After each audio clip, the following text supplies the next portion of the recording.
Di bahan utama untuk perkuliahan kita hanya ada 3 ya. Yang pertama adalah silabus. Ini ada di link yang pernah saya bagikan ya. Yang kedua adalah Ragi Report. Ini juga ada di internet. Jadi Ragi Report ini adalah ini Guiding Principles on Business and Human Rights yang dibuat oleh John Ragi ya. Karena ini kan S2-nya hukum bisnis ya. Jadi ini ada Guiding Principle on Business and Human Rights. Ini dibuat oleh Profesor John Ragi, sudah almarhum. Dan yang ketiga adalah Training Facilitation Guide, ya, Business and Human Rights. Ini yang dibuat oleh UNDP oleh Sean Lees. Nah, di sini ada bagian-bagiannya. Nah, bagian yang akan kita pelajari dalam perkuliahan ini adalah Human Rights Due Diligence. Gitu. Nah, jadi kita akan langsung ke prinsip 17 ya, Human Rights Due Diligence prinsip 17. Teman-teman mudah-mudahan sudah menonton video pengantarnya ya. Jadi banyak permasalahan kan antara hubungan antara bisnis dan lingkungan dan hak asasi manusia di video YouTube yang saya upload ke YouTube itu. Nah, United Nations Guiding Principle UNGP sini dokumen ini memberikan arahan kepada perusahaan bagaimana supaya perusahaan itu bisa mengurangi dan memitigasi dan mencegah ya dampak hak asasi manusia dan lingkungan kepada masyarakat sekitar atau kepada lingkungan. Nah, kita akan lihat di sini ya dari prinsip mungkin sebenarnya kita lihat dari prinsip paragraf ke-16 dulu. Nah, ini yang disebut dengan operational principle. Ada yang namanya operational principle, ya. Operational principle ini apa? Operational principle ini adalah semacam dokumen yang dikeluarkan oleh senior eksekutif di perusahaan, direktur kalau di Indonesia ya. Jadi dia dokumen ya surat keputusan direksi misalnya ya. Mengenai kebijakan perusahaan atas hak asasi manusia dan lingkungan. Tuh. Nah, di sini dokumen ini menurut Ragi Report ya, ini harus berbentuk harus disetujui oleh pimpinan tertinggi perusahaan. Kemudian ini harus juga terinformasikan ya lewat oleh pakar dan ahli, jadi harus menggandeng pakar atau ahli. Dan kemudian di sini juga di dalam dokumen ini harus mempertimbangkan ekspektasi dari personel ya, karyawan ya, kemudian rekanan bisnis dan pihak-pihak lain yang terkait dengan operasinya. Kemudian dokumen ini harus publicly available. Jadi dokumen ini harus misalnya harus ada di website begitu ya. Dan kemudian dikomunikasikan baik secara internal maupun eksternal. Kalau secara internal itu misalnya terhadap para karyawan ya, bisnis partner, dan juga terhadap stakeholder terkait. Nah, selanjutnya dokumen ini harus direfleksikan lebih lanjut, dipraktekkan lebih lanjut gitu ke dalam SOP-SOP perusahaan. Jadi perusahaan itu harus punya mengintegrasikan hak asasi manusia dan lingkungan ke dalam SOP-nya.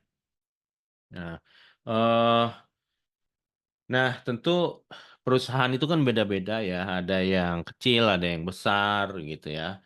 Ini kompleksitasnya beda-beda. Ya. Nah, jadi kalau semakin kompleks perusahaan tambang misalnya itu dokumen ini ya harus sangat-sangat lengkap gitu ya. Nah, kita lanjutkan pada human rights due diligence yang mana ini merupakan inti daripada perkuliahan kita. Bagaimana sih caranya perusahaan itu agar bisa gitu ya untuk mengidentifikasikan, mencegah dan mengurangi dampak ya terhadap hak asasi manusia. Kita sudah lihat dalam video-video sebelumnya baik dalam tragedi gas Bhopal itu sering disebut dalam pelajaran-pelajaran business and human rights dan kemudian juga dalam kasus eh, pertambangan ya, yang dilihat di situ pertambangan di Halmahera yang ada di BBC kan. Nah, di situ eh, sebenarnya itu harus diidentifikasikan lalu dicegah dan dampaknya ditangani gitu. Nah, ini dilakukan dengan melakukan yang disebut dengan uji tuntas. Jadi uji tuntas hak asasi manusia, uji tuntas HAM ya, Human Rights Due Diligence, begitu. Nah, di dalam melakukan uji tuntas ini yang harus diakses itu adalah dampak aktual dan dampak potensial. Ya, dampak aktual itu dampak yang sudah terjadi. Oh, di sini terjadi masyarakat berlumpur di pantai, airnya itu terkena lumpur. Itu dampak aktual. Lalu juga dampak potensial. Nah, nanti lumpur ini bisa menyebabkan apa gitu ya.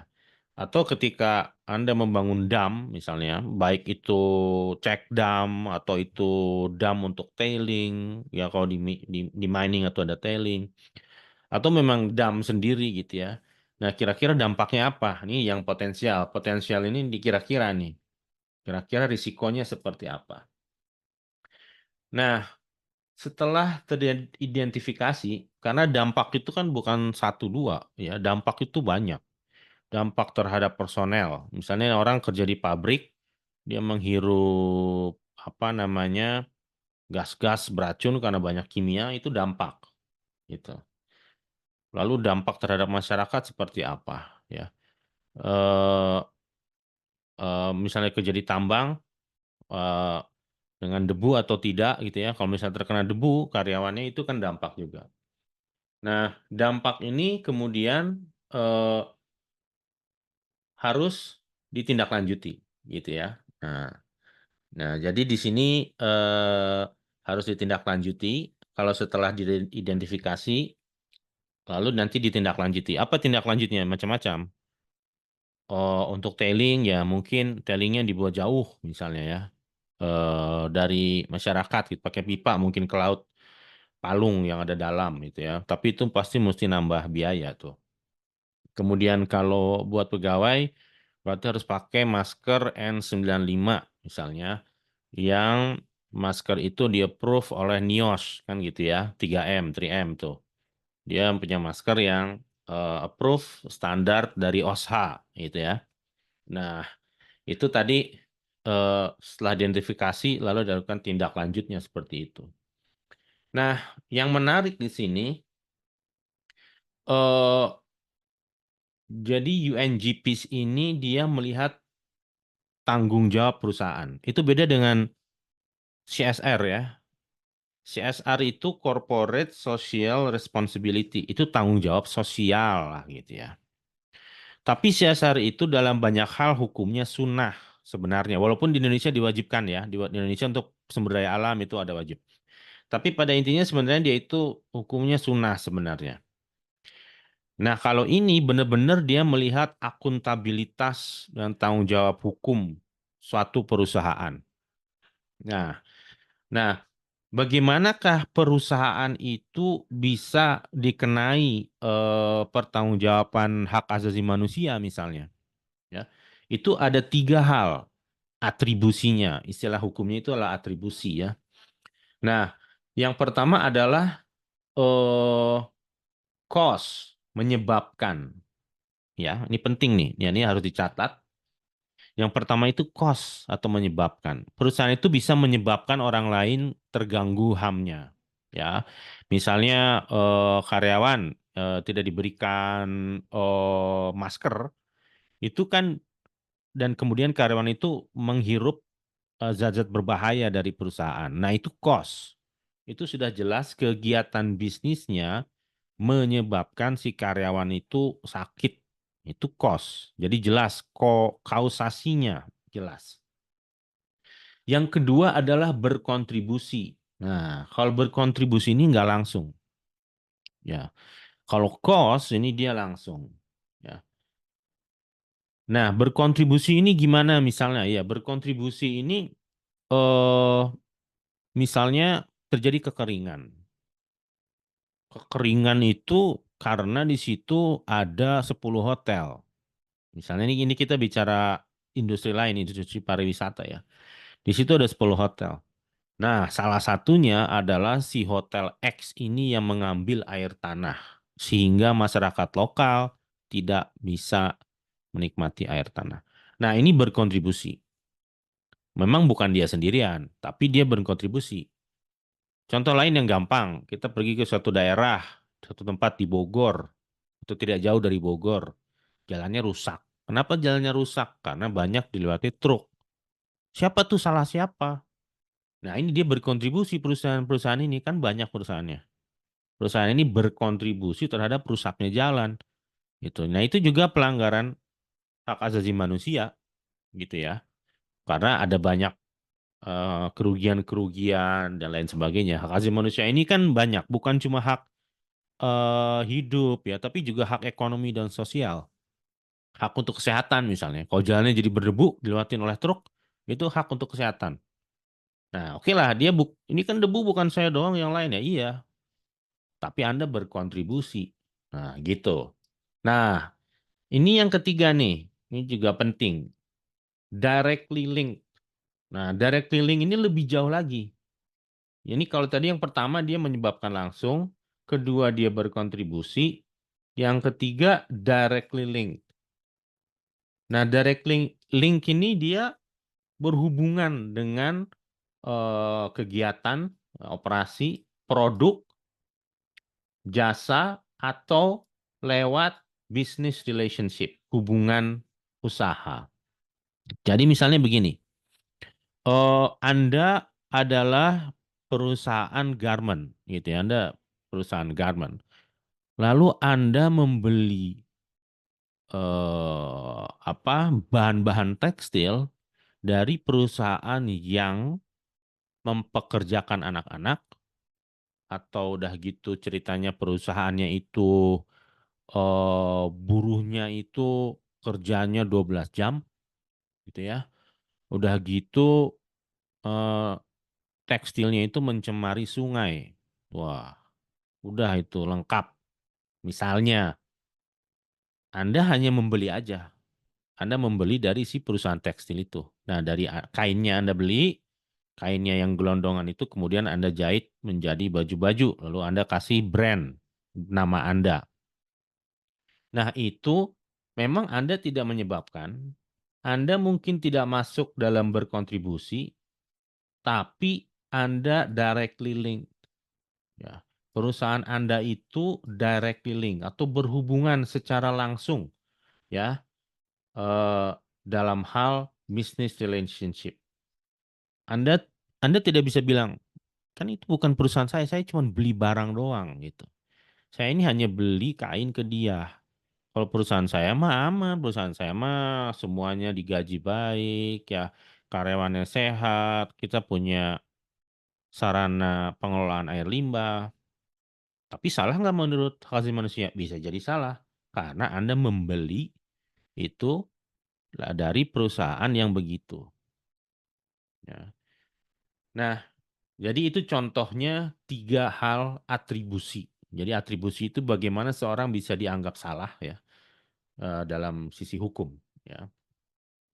Nah, tentu saja tadi seperti saya bilang, human rights due diligence ini itu tergantung nanti dengan ukuran daripada perusahaan-perusahaan besar itu kompleks due diligence-nya. Perusahaan pertambangan, wah ada berapa macam audit-audit ya. Tapi ini beda dengan audit yang lain. Ini fokus pada hak asasi manusia dan lingkungan gitu. Nah, dan kemudian ini harus dilakukan secara terus-menerus. Jadi bukan sekali selesai. Jadi ini merupakan proses yang dilakukan secara terus-menerus. Kita lihat komentari dari Rugi di sini ya, Ragi ya, John Ragi. Nah, kalau dampaknya potensial itu lewat prevention atau mitigation, gitu ya, menurut John Ragi ya. Kalau dampaknya, wah ini potensial dampaknya gitu ya, maka harus ada pencegahannya atau mitigasi. Mitigasi itu mengurangi dampak kalau dia terjadi. Kalau dampaknya aktual, artinya sudah ada pelanggaran HAM ini, maka harus ada remediation. Remediation ini eh, misalnya dengan ganti rugi. Ya, pekerja sakit karena menghirup gas-gas beracun di industri apa gitu, tentu harus ada kompensasinya buat pekerja gitu ya. Sudah ada remediation. Selain juga untuk selanjutnya mereka diberikan masker. Ini prevention atau mitigation gitu ya. Tapi harus ada kompensasi dulu karena sudah terjadi pelanggaran HAM-nya. Nah, kapan HRDD, di sini tulisnya HRDD, tapi yang dipelajari kelas kita adalah HREDD gitu ya. Jadi ada environment-nya. Ini harusnya dilakukan pada saat awal sebenarnya, gitu ya, sebelum beroperasi. Tapi bisa juga ketika perusahaan itu melakukan merger atau akuisisi, dia melakukan HREDD. Ya, ini menarik. Kenapa begitu? Karena pada saat perusahaan itu melakukan merger ya atau akuisisi, dia akan mengambil risiko daripada perusahaan yang diambilnya itu. Misalkan Anda adalah perusahaan tambang, Anda adalah seorang ormas gitu ya. Misalnya, ormas itu punya anak perusahaan sekarang mengelola tambang. Nah, ini Anda mengambil alih dari perusahaan yang sebelumnya misalnya ya. Jadi lewat mekanisme akuisisi, bukan mekanisme lelang ya. Nah, ketika Anda mengambil alih, itu kan semua tanggung jawabnya beralih pada Anda. Jadi kalau Anda mengambil alih perusahaan, jadi Anda punya perusahaan, harus Anda melakukan akuisisi perusahaan lain, itu tanggung jawabnya kan bisa tertransfer kepada Anda itu. Katakanlah bukan tambang, Anda mengakuisisi perusahaan tekstil di Sungai Citarum, itu ada yang di tepi sungai. Ternyata, oh ini apa perusahaan ini bagus, untungnya besar gitu ya. Pasarnya nembus ke Eropa. Lalu, wah bagus nih, kita ambil alih, ambil alih. Setelah diambil alih, baru ketahuan. Oh ternyata perusahaan ini sudah selama 30 tahun melakukan polusi gitu. Nyebarin apa segala macam. Nah itu liability. Boleh jadi di atas kertas Anda untung, tapi begitu nanti warga sekitar atau pemerintah menggugat, Anda rugi. Dan Anda harus menanggung itu. Makanya di awal dilakukanlah Human Rights and Environmental Due Diligence. Gitu. Itu satu. Dan yang kedua, HREDD ini dilakukan juga terhadap value change, walaupun memang kadang-kadang sulit. Ya. Nah, tapi ini tadi kan saya bilang value change ini Anda beli misalnya, jadi Anda beli terhadap perusahaan tadi tekstil yang memperkerjakan anak-anak dan sebagainya, Anda beli kainnya. Nah, itu Anda melakukan due diligence terhadap value chain itu. Dan itu sudah dilakukan ya. Perusahaan-perusahaan yang ekspornya ke Jepang, kemudian ekspornya ke Eropa, itu melakukan itu. Mereka beli barang nih, beli kainnya dari mana nih? Gitu. Dan produsennya itu mempekerjakan anak-anak atau tidak.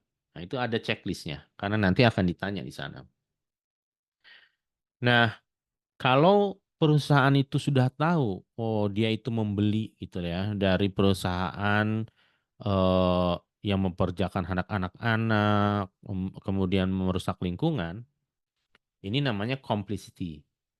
Ya, complicit ini dia tutup mata aja, ya dia salah ujung-ujungnya, gitu ya. Dia akan bisa dituntut nanti ya kalau perusahaan itu complicit, begitu. Jadi yang dimaksud dengan operational principle ini adalah suatu dokumen ya di mana perusahaan itu berjanji akan menghormati hak asasi manusia yang ditandatangani oleh direkturnya, direksinya kalau di Indonesia. Nah, kalau SOP itu di bawahnya lagi. Jadi bisa aja nanti ada SOP khusus untuk apa namanya kalau bagian limbah itu. Nah, itu dia ada SOP khusus penanganan limbah misalnya. Nah, itu diturunkan lagi. Jadi sifatnya ini lebih tinggi. Kita bisa coba lihat. Nah, seperti ini. Nah, ini kita lihat. Nah, di sini ya. Nah, di sini, nah ini ada Sergey, itu si Sergey Brin, itu salah satu pendiri Google. Nah, di sini kemudian corporate structure-nya seperti apa. Nah, ini ada tanda tangannya. Si Larry Page, Sergey Brin gitu ya. Nah, ini adalah bos-bosnya Google dan dia di sini eh, terhadap stakeholder gitu ya. Kita lihat. Nah, ini juga statementnya begitu. Nah, ini dia dan dia punya global head on human rights. Jadi biasanya perusahaan-perusahaan besar itu punya posisi khusus ya, eh, yang posisi itu melakukan human rights due diligence ini tadi itu ya. Nah, ini kan. Nah, jadi Google Cloud apa berapa kali dia ini dan sebagainya dan sebagainya. Sejauh manakah ini mengikat gitu kan ya? Sejauh manakah ini mengikat?